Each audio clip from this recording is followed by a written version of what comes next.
السلام علیکم ورحمۃ اللہ وبرکاتہ. سورہ عبسہ سورہ نمبر 80 آیت نمبر 27 جز اما پارہ 30. بسم اللہ الرحمن الرحیم. فَأَنبَتْنَا فِيهَا حَبًّا. انشاءاللہ ہم لفظ ترجمہ بگن کرنے سے پہلے دیکھتے ہیں کہ ہم پہلے جو دو آیتیں پڑھائے ہیں. اللہ سبحانہ و تعالیٰ نے فرمایا کہ انسان کو چاہیے کہ وہ اپنے کھانے پر غور کرے کہ اللہ نے کتنے انتظامات کیے ہیں اس کے لیے کھانا پہنچانے کے لیے.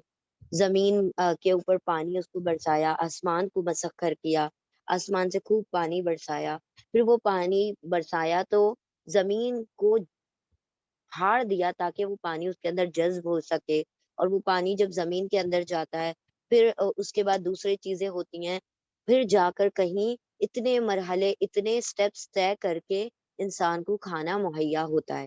اس کا کیا مطلب ہے کہ انسان کو جو چیزیں اللہ رب العزت پرووائڈ کرتا ہے وہ بہت آسانی سے نہیں مل جاتی ہیں.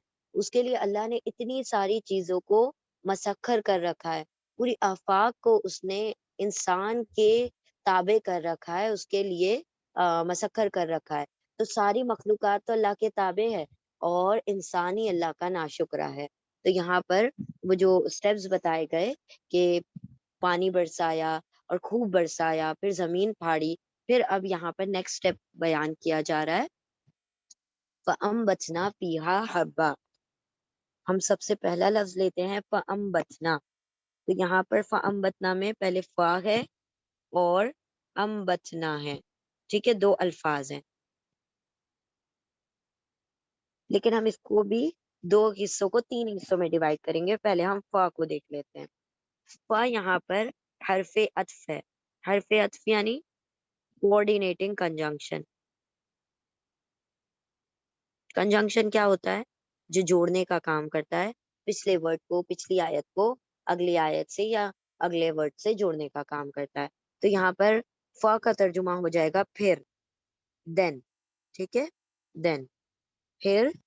اور دوسرا ورڈ ہے امبتنا. امبتنا فا ہو گیا ہمارا، فا کا ترجمہ ہو گیا پھر. امبتنا اس کو بھی ہم دو حصوں میں ڈیوائڈ کر دیتے ہیں. امبتا، امبت پلس نا، ٹھیک ہے، امبت پلس نا. اس میں جو دونوں کو پہلے ملا لیں تو یہ ہے فعل ماضی. فعل ماضی یعنی پاسٹ ٹینس. دونوں کو اگر ملا دیا جائے تو پاسٹ ٹینس ہے. اب یہاں پر اگر اس کو الگ ہم کرتے ہیں، امبت میں جو روٹ لیٹر ہیں وہ ہیں نون، با، تا. اور یہ روٹ لیٹر قرآن کریم میں 26 مرتبہ ریپیٹ ہوئے ہیں الگ الگ کمبینیشنز کے ساتھ. امبتا، نباتا کا مطلب ہوتا ہے ہر وہ چیز جو زمین سے اگتی ہے اس کو نباتات کہتے ہیں، ٹھیک ہے. امبتا کا مطلب ہے ہوگا اگایا، ٹھیک ہے، ٹو گرو، اگایا. اور نا کا مطلب ہو جائے گا ہم نے، ہم نے. اور یہاں پر کیا ہوگا؟ اگایا. تو ہم نے اگایا، we made, we cause to grow, ٹھیک ہے. تو امبت اگایا، نا ہم نے. یعنی نا جو ہے یہاں پر اٹیچ پروناؤن کی طرح کام کر رہا ہے. یعنی اٹیچ پروناؤن یعنی ضمیر متصل، ضمیر متصل کی طرح، ٹھیک ہے. تو یہاں پر امبتنا کا مطلب ہو جائے گا ہم نے اگایا. پھر امبتا اگایا، نا ہم نے، پھر ہم نے اگایا. نیکسٹ ورڈ ہے فیہا. فیہا کو یہ بھی دو حصے ہم کرتے ہیں، فی پلس ہا. پہلے ہم فی کو دیکھ لیتے ہیں. فی یہاں پر پریپوزیشن ہے. پریپوزیشن حرف جر. اور یاد رکھیں ہر حرف جر، ایوری پریپوزیشن، وہ کیا کرتا ہے؟ اپنے نیکسٹ اسم کو، جو بھی اس کا بالکل فوراً بعد آنے والا اسم ہے اس کو مجرور کر دیتا ہے، ٹھیک ہے، مجرور کر دیتا ہے. دیٹ مینس اس نے کس کو افیکٹ کیا ہے؟ ہا کو. تو ہا یہاں پر مجرور ہے، جر سٹیٹس میں ہے. تو یہ فی جو ہے پریپوزیشن ہے اور فی کا ترجمہ ہو جائے گا میں، میں، ان سائڈ، ان میں، ٹھیک ہے، اردو والا میں. تو فی کا مطلب ہو گیا میں. ہا یہاں پر ضمیر متصل ہے. ضمیر متصل یعنی attached pronoun, because it is attached, that's why we are calling it as attached pronoun. ٹھیک ہے.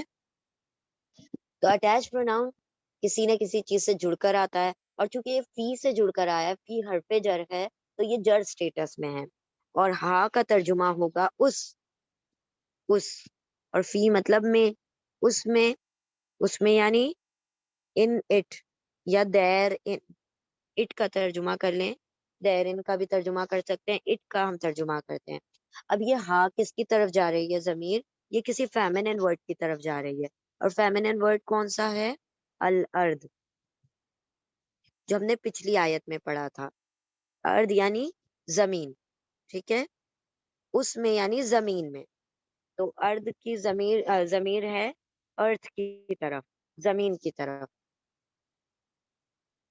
فیہا، فی میں، ہا اس میں یعنی زمین میں. ٹھیک ہے. پھر انبتا اگایا، نہ ہم نے، فی میں، ہا اس میں یعنی اس زمین میں. حبن، اب یہ جو حبن ہے یہ چونکہ اینڈ ہو رہا ہے دو فتحہ پر. ٹھیک ہے. جب بھی کوئی ورڈ دو فتحہ، دو کسرہ یا دو دمہ تنوین پر اینڈ ہوتا ہے تو وہ ڈیفینیٹلی کیا ہوتا ہے؟ اسم ہوتا ہے. اور دو فتحہ کی جب سائن ہوتی ہے تو وہ اس میں منصوب ہوتا ہے. اس میں منصوب یعنی ایکوزیٹو ناؤن، یعنی جو ڈیٹیل دینے کا کام کرتا ہے اس کو ایکوزیٹو ناؤن کہتے ہیں. تو یہ اس میں منصوب ہے، تو یہ ڈیٹیل دے رہا ہے. اس میں اگایا، اس میں ہم نے اگایا. تو ہم سوال کریں کیا اگایا؟ تو جواب میں کیا آئے گا ڈیٹیل میں؟ حبن. حبن جو ہے یہ اس میں منصوب ہو گیا، یعنی ایکوزیٹو پروناؤن ہو گیا، ایکوزیٹو ناؤن ہو گیا، سوری پروناؤن نہیں، ناؤن ہو گیا. اور یہ جو حبن ہے اس کے روٹ لیٹرز ہیں حبابا، حب. یہ 95 ٹائمز قرآن کریم میں الگ الگ کمبینیشنز کے ساتھ ریپیٹ ہوا ہے. اور حب کا مطلب ہوتا ہے دانا، گرین. ٹھیک ہے. تو ہم یہاں پر ترجمہ اناج کا بھی کر سکتے ہیں، اناج یا غلہ. پھر انبتا اگایا، نہ ہم نے، فی میں، ہا اس میں یعنی. اور یہاں پر اور بھی ایک اور رول یاد رکھنا ہے کہ جب ہم حرف جر کا ترجمہ اردو میں کرتے ہیں تو پہلے آگے آنے والے اسم کا ترجمہ کرتے ہیں، پھر حرف جر کا ترجمہ کرتے ہیں اس میں، اس طریقے سے. ٹھیک ہے. ہا فی یوں ترجمہ ہوگا، فی ہا کا ترجمہ ہا فی کر کے ہو جائے گا اس میں. پھر انبتا اگایا، نہ ہم نے، فی ہا اس میں، ہا اس، فی میں اس میں، حبن دانا یا غلہ یا پھر اناج، یعنی زمین میں ہم نے اناج اگایا. پھر اگایا ہم نے اس میں اناج، غلہ، گرین. تو اللہ رب العزت نے فرمایا کہ ذرا غور کرے انسان اپنے کھانے پر کہ ہم نے پہلے آسمان سے پانی برسایا، زمین کو پھاڑا، اس میں پانی کو جذب کروایا، پھر جب وہ پانی جو تھا وہ دانے تک، بیج تک پہنچا ہے، پھر اس سے فصلیں اگی ہیں. تو اتنا آسان نہیں ہے کہ تمہارے منہوں تک کھانا پہنچ جانا. اس کے لیے اللہ رب العزت نے اتنی ساری چیزوں کو کام پر لگا رکھا ہے، تمہارے لیے مسخر کر رکھا ہے. تو کیوں انسان ناشکرا ہے جبکہ اللہ رب العزت اتنا احسان کرنے والا ہے اپنے بندے پر. پھر انبتا اگایا، نہ ہم نے، فیہا اس میں یعنی اس زمین میں، حبن دانا، غلہ یا اناج. دین انبتا، انبت، نہ وی، انبتا cause to grow، فی ان، ہا اٹ، ان اٹ، حبن گرین. ٹھیک ہے. پھر ہم نے اگایا اس میں دانا. الحمدللہ یہ ہماری آیت نمبر 27 مکمل ہوئی. بارک اللہ لی ولکم فی القرآن العظیم ونفعنی وإیاکم بآیات و ذکر الحکیم. جزاکم اللہ خیرا کثیرا.